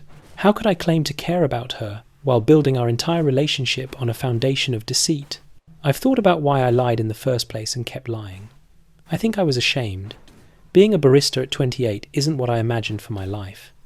I have a college degree in computer science, but I burned out in my first tech job and never went back to the field. I ended up at the coffee shop as a temporary thing and just stayed because it was easy and I enjoyed it. When I met Jessica with her successful finance career and clear professional trajectory, I felt inadequate. I wanted to be someone impressive, someone worthy of her. So I created a version of myself that I thought she'd want. Someone with a cool job at a startup, working on cutting-edge technology, building something meaningful. The irony is that Jessica never seemed to care about status or money. She was drawn to who she thought I was as a person, my personality, my sense of humour, the way I treated her. The job was just background information. I probably could have been honest from the start and she would have been fine with it. Instead, I let my own insecurity destroy a good thing. I've thought about trying to reach her one more time, writing a real letter, sending it through the mail since I can't contact her electronically, explaining everything, apologizing properly, asking if there's any possibility of forgiveness, but I don't know if that would be for her benefit or mine. Maybe she needs me to leave her alone. Maybe continuing to pursue contact would just be more selfish behavior. My friends have been split on what happened. Some think I'm an idiot who deserved to be dumped.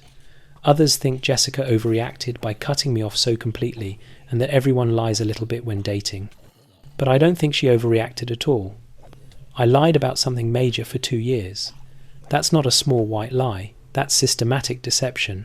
I've started seeing a therapist to work through why I lied and why I couldn't come clean earlier. She's helping me understand my issues with self-worth and how my insecurity led to self-destructive behavior. But knowing why I did it doesn't make me feel better about having done it. What kills me is that we were good together. We laughed constantly, had the same values, wanted the same things from life. We could have built something real if I hadn't poisoned it from the start with lies. All because I was too insecure to be honest about being a barista. I think about Jessica often, wondering how she's doing, if she's okay, if she thinks about me at all, or if she's completely moved on. I wonder if she told our mutual friends what happened, or if she just said we broke up. I wonder if she dates other guys now and grills them about their jobs to make sure they're telling the truth. The guilt is crushing. I took 2 years of her life and filled them with lies. Time she could have spent with someone honest. Trust she gave me that I didn't deserve. Love that I accepted while deceiving her every single day. I can't imagine how betrayed she must feel. If I could go back to that first party and do things differently, I would. I'd tell her the truth about being a barista. I'd be honest about my life and let her decide if she wanted to date me anyway. Maybe she would have, maybe she wouldn't, but at least it would have been her choice based on reality instead of fiction. This whole experience has taught me that lies, even ones that start small, can grow into something that destroys everything good in your life. That you can't build real intimacy with someone while hiding fundamental truths. That insecurity left unchecked will make you sabotage the things you care about most. I don't know if Jessica will ever forgive me, probably not, but I hope she finds someone who treats her with the honesty and respect she deserves, someone who doesn't lie about who they are, someone better than I was. As for me, I'm trying to work on myself, trying to be okay with who I actually am instead of pretending to be someone else, trying to understand that being a barista doesn't make me less valuable as a person, trying to learn from this disaster so I never deceive anyone like this again. But mostly, I'm just living with the consequences of my choices. A relationship destroyed, a woman I loved who now hates me, and the knowledge that I did this to myself. All because I was too ashamed to admit I make coffee for a living. That wraps up that story. 2 years of lies because he was embarrassed about being a barista, creating an entire fake career as a software engineer at a startup, complete with fictional projects and co-workers. And then getting exposed by an actual co-worker in the worst possible way. The girlfriend didn't even give him a chance to explain, just walked out of the restaurant and blocked him on absolutely everything. Harsh, but completely understandable when someone's been lying to your face about something that fundamental for 2 years straight. Now let's explore another tale of deception, but this time in a family context. My brother stole $50,000 from our father's life insurance and bought a boat. I'm 42 and my brother Ryan is 38. We've had a complicated relationship our whole lives. Ryan has always been impulsive, made questionable decisions, and relied on family to bail him out. But what he did after our father died crossed a line I didn't think he was capable of crossing. Our dad passed away unexpectedly 6 months ago from a heart attack. He was 68, seemed healthy, and we all thought we'd have him for another 20 years at least. His death was devastating for the whole family. My mom was a wreck. I was trying to hold everyone together. And Ryan seemed to disappear into himself. Dad had a life insurance policy through his work, a pretty standard one. The beneficiaries were listed as my mum for 75% and Ryan and me splitting the remaining 25%. Dad had always been responsible about making sure his affairs were in order, and the life insurance was meant to help Mum maintain the house and cover expenses after he was gone. The policy paid out pretty quickly, about 3 weeks after Dad's funeral. Mum received a cheque for $300,000. Ryan and I were each supposed to receive $50,000. Mum put her money in a savings account, saying she needed time to think about what to do with it and that Dad would want her to be smart about it. I put my $50,000 in a high-yield savings account. I didn't need the money immediately, and I figured I'd let it grow while I decided what to do with it. Maybe use it for my daughter's college fund, maybe put it toward home renovations. I wanted to honour Dad's memory by being responsible with the money he'd left us. Ryan had always struggled financially. He was never good at holding down jobs, made impulsive purchases, and had declared bankruptcy once in his 20s. Dad had bailed him out numerous times over the years, paying off credit cards, covering rent when he was short, lending him money that was never paid back. I'd lectured Dad about enabling Ryan's behaviour, but Dad always said family helps family. When the insurance checks came, Ryan told Mum and me that he was going to use his share to pay off some debts and finally get his finances in order. We were both supportive and relieved. Maybe Dad's death would be the wake-up call Ryan needed to get his life together. About a month after receiving the money, Ryan showed up at a family barbecue at Mum's house in a flashy truck pulling a boat. A big, expensive-looking fishing boat with all the bells and whistles. He was grinning, showing it off to cousins and aunts and uncles, talking about how he'd always wanted a boat and finally made it happen. I pulled him aside and asked where he'd gotten the money for it. He said he'd gotten a great deal, that a buddy of his was selling the boat cheap. I didn't entirely believe him, but I didn't want to cause drama at a family event, so I let it drop. But something felt off. I'd seen boats like that in dealers' windows. They weren't cheap, even used, and Ryan had told us he was using his insurance money to pay off debts. I started to get suspicious. A few days later, I called the insurance company to confirm some details about the payout for my own records. While I had the representative on the phone, I asked if they could confirm that both my brother and I had received our checks. That's when everything started to unravel. The representative told me that only one check had been issued for the children's portion of the policy. One check for $100,000 made out to Ryan. I was confused and said there must be a mistake, that the policy was supposed to be split between us. She said according to their records. Ryan had contacted them shortly after Dad's death with paperwork showing he was the executor of the estate and that he requested the beneficiary portions be combined into one check to simplify distribution. I felt my stomach drop. I asked her to email me copies of all the paperwork. When I reviewed it, I saw that Ryan had indeed submitted documents claiming to be the executor with authority to manage the distribution of assets. The documents looked official, had what appeared to be a lawyer's signature, and the insurance company had processed his request. The problem was that Ryan wasn't the executor. I was.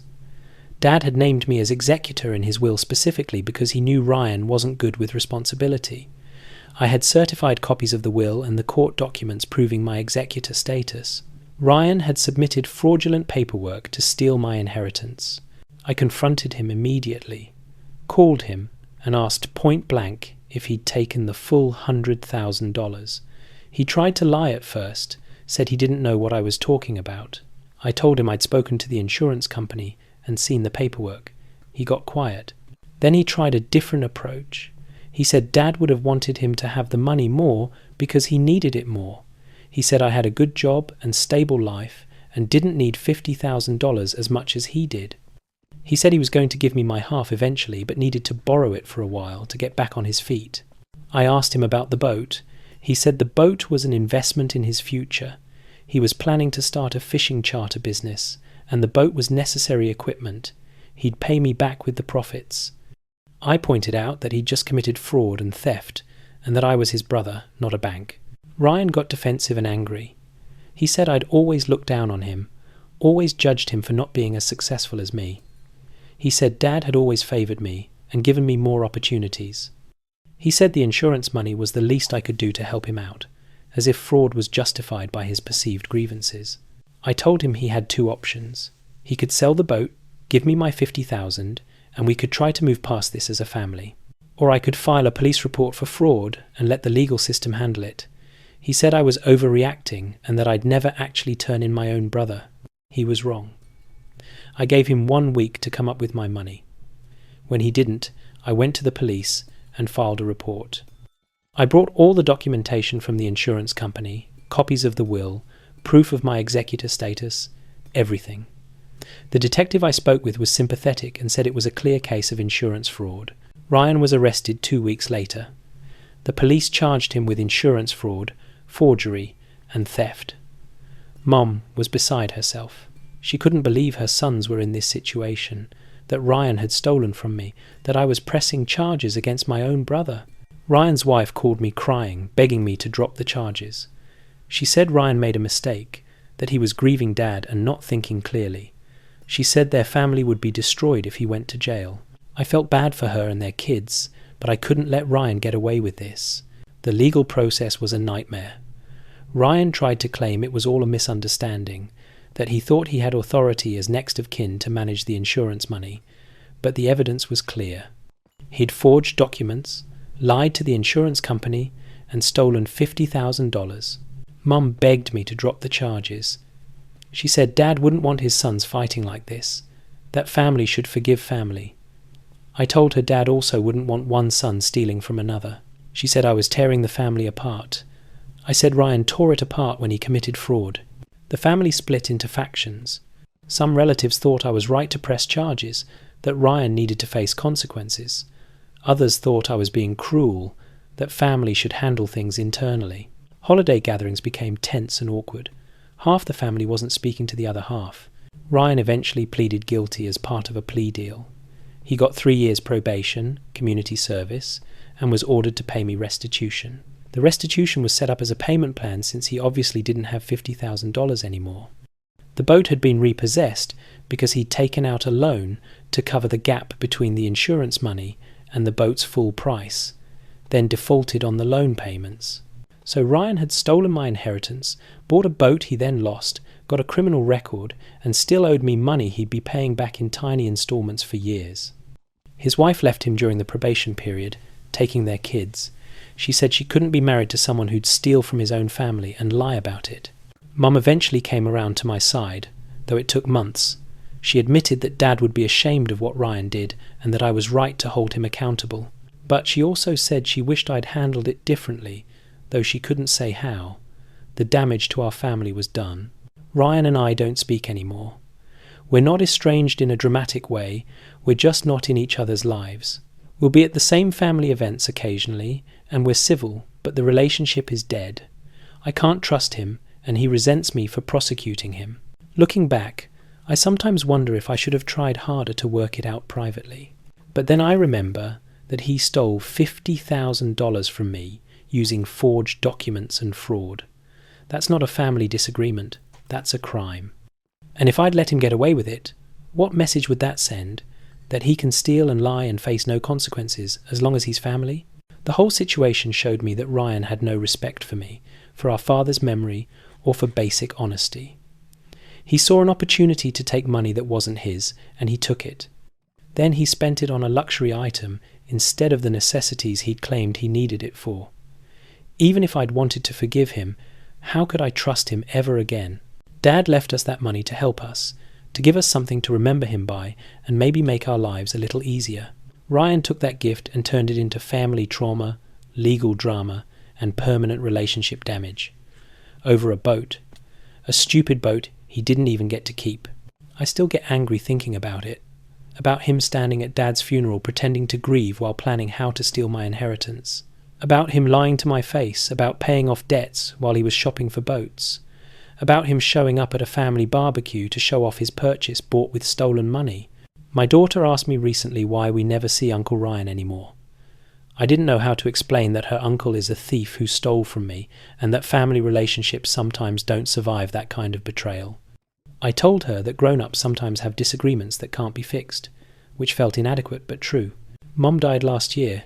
It was peaceful, in her sleep, but still hard. At the funeral, Ryan and I were both there. We didn't sit together, didn't really talk beyond a brief acknowledgement. Our relationship had died years before Mum did. I wonder if she worried about us in her final days, sad that her sons were strangers to each other. If Ryan had just been honest from the start, none of this would have happened. If he'd said he wanted my share of the insurance money for a boat, I would have said no, but at least it would have been an honest disagreement. Instead, he chose fraud and theft and destroyed our family in the process. I've moved on with my life.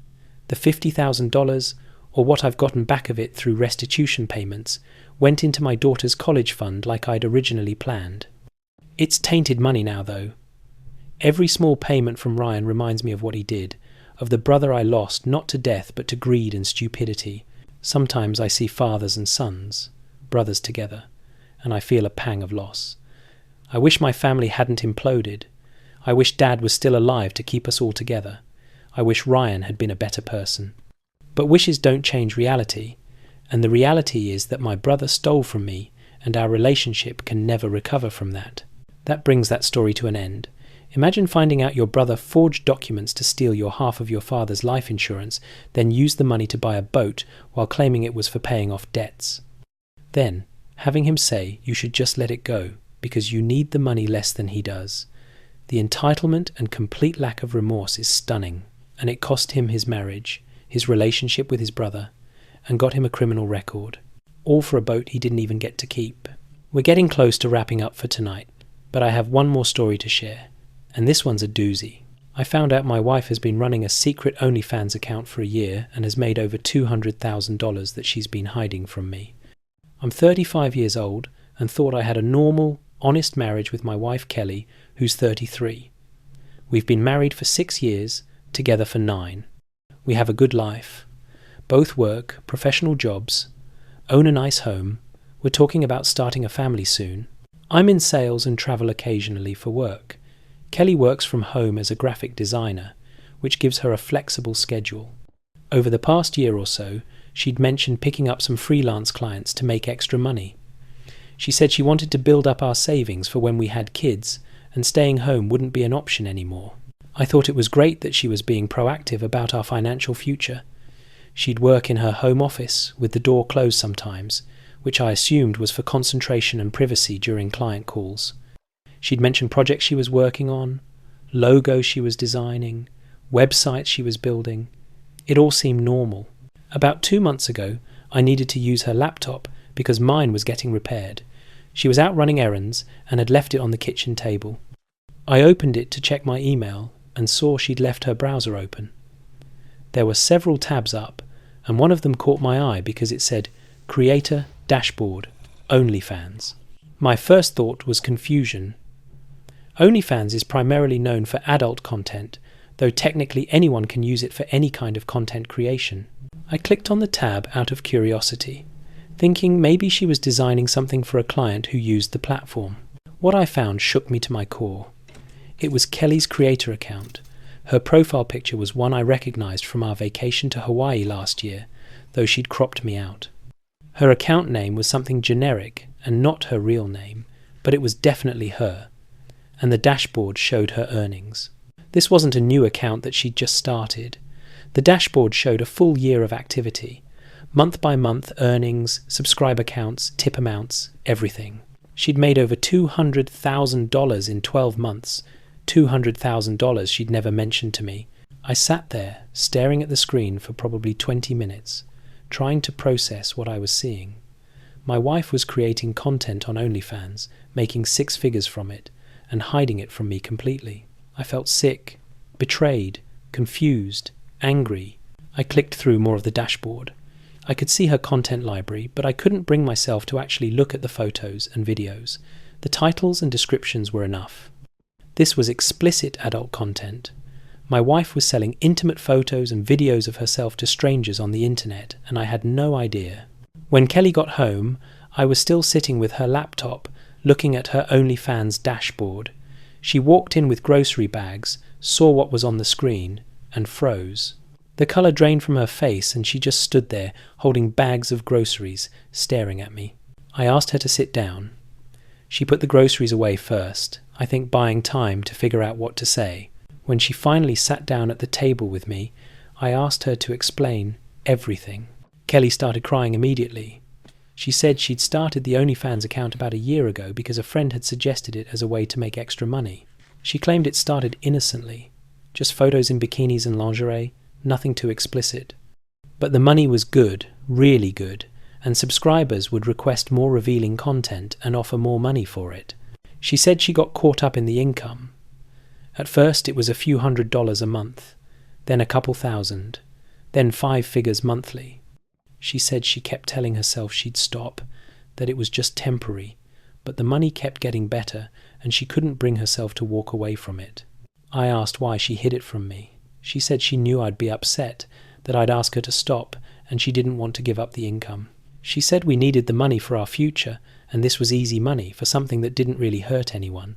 I pointed out that she'd made $200,000 in a year. That's not just extra spending money. That's more than she makes at her legitimate job. That's a serious second income she'd hidden from me entirely. She admitted she'd been putting the money in a secret bank account I didn't know about. She said she was planning to use it as a surprise, maybe to pay off our mortgage early or fund a dream vacation. She said she was going to tell me eventually, but wanted to have more saved first. I asked if she'd put any of this money toward our household expenses or our shared savings. She said no, it was all in her private account. So while I'd been contributing to our joint finances, paying bills, building our savings together, she'd been secretly making 6 figures and keeping it all separate. The betrayal was layered. She'd been creating sexual content for strangers. She'd been hiding a massive income stream. She'd lied about freelance graphic design work as a cover story. She'd kept a secret bank account. She'd let me work and contribute to our finances while sitting on $200,000 in hidden money. Kelly tried to defend herself. She said the content wasn't that bad, that I was overreacting about the sexual nature of it. She said lots of people have OnlyFans accounts and it doesn't mean anything. She said she never physically cheated on me.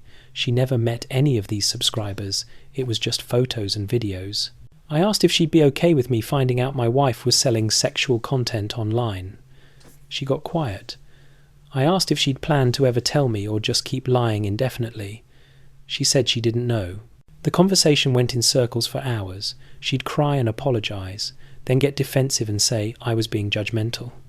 She'd claim it was her body and her choice, then say she understood why I was upset. She couldn't seem to decide whether she'd done something wrong or if I was the problem for being upset about it. I asked her to close the account immediately. She hesitated. She actually hesitated. Then she said she had subscribers who'd paid for monthly content and she didn't want to just disappear and steal their money. I couldn't believe what I was hearing. She was more concerned about her OnlyFans subscribers than her husband. I told her she had a choice. She could delete the account right now and we could try to work through this. Or she could keep the account and I'd file for divorce. She started crying harder and said I was being unreasonable, that she needed time to think about it. The fact that she needed to think about whether to choose her husband or her OnlyFans account told me everything I needed to know. I left the house and stayed at a hotel that night. I needed space to process everything. Over the next few days, Kelly sent me dozens of texts, sometimes apologetic, sometimes angry, sometimes trying to explain her reasoning. She said the money gave her a sense of independence and power. She said she enjoyed the attention and validation from subscribers. She said it made her feel attractive and desired in a way that our marriage didn't. That last one stung. Our sex life wasn't perfect, what married couples is after 6 years. But I'd thought we were happy. I'd thought we were attracted to each other and satisfied. Apparently, she was craving something our marriage wasn't providing, and instead of talking to me about it, she started an OnlyFans account. I consulted with a divorce attorney. Based on the hidden money and deception, I'd likely get a favourable settlement. The $200,000 was earned during our marriage and hidden in violation of our marital partnership. A judge would probably view that as financial infidelity and order it be split or compensate me accordingly. Kelly panicked when I mentioned the lawyer. She said she didn't want a divorce, that we could work through this. She offered to close the OnlyFans account and give me full access to the money she'd earned. Too little, too late. The trust was completely shattered. For a year, she'd been lying to me every single day, creating sexual content, interacting with subscribers, making huge amounts of money, all behind my back. While I'd been thinking about starting a family with her, she'd been building a secret online persona, selling her body to strangers. I moved out, and we've been separated for about 6 weeks now. Kelly is desperate to reconcile. She sent me letters, had friends reach out, even sent her parents to talk to me. Her dad actually apologized to me, said he was ashamed of what she'd done. Her mum cried and begged me to give Kelly another chance. I've been going to therapy trying to process the betrayal. My therapist has helped me understand that Kelly's actions were about her own issues and insecurities, not about me or our marriage. But that doesn't make it hurt less. What kills me is the calculated nature of it. She didn't stumble into OnlyFans accidentally. She actively chose to create the account, create content, maintain the lie, hide the money, all while looking me in the eye every day and pretending everything was normal. That takes a special kind of deception. Some people have told me I'm overreacting, that OnlyFans isn't real cheating, that it's just entrepreneurship, that I should be happy she made so much money. But those people miss the point. It's not about the money or even the sexual content. It's about the lying, the secret keeping, the breach of trust that I don't know if can ever be repaired. Kelly has stopped reaching out as much now. I think she's starting to accept that our marriage is over. Part of me is sad about it. We had good years together, but those good years were built on lies. At least the last year was. And I can't unknow what I know now. If she'd come to me a year ago and said she wanted to try OnlyFans, we could have had a conversation about it. I probably would have said no, asked her to find other ways to make extra money. But we could have discussed it honestly and made a decision together as partners. Instead, she made the decision unilaterally, hid it from me, and destroyed our marriage in the process. I'm filing for divorce.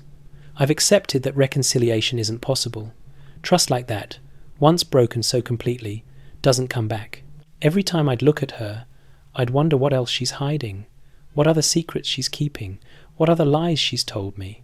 The ironic thing is, if she'd been honest about the money, we'd probably be in a great financial position.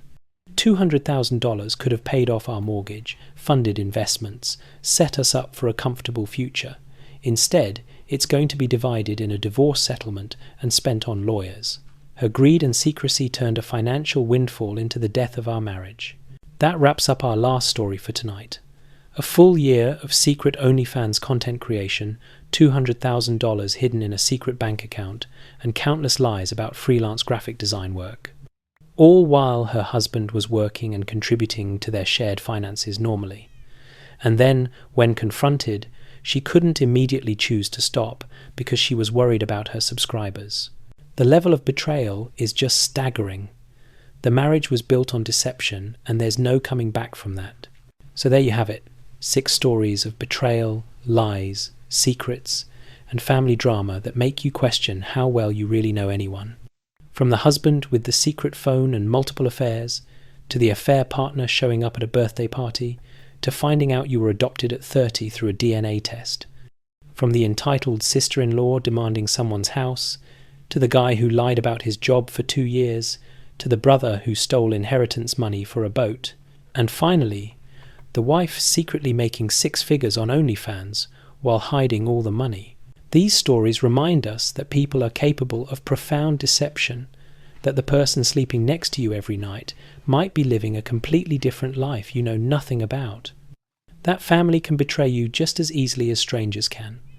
That lies, no matter how small they start, tend to grow into monsters that destroy everything good. If there's one thing to take away from tonight's stories, it's to trust your instincts. If something feels off, it probably is. Don't ignore those little red flags because you don't want to seem paranoid or untrusting. Pay attention to inconsistencies. Ask questions. Verify things that don't add up.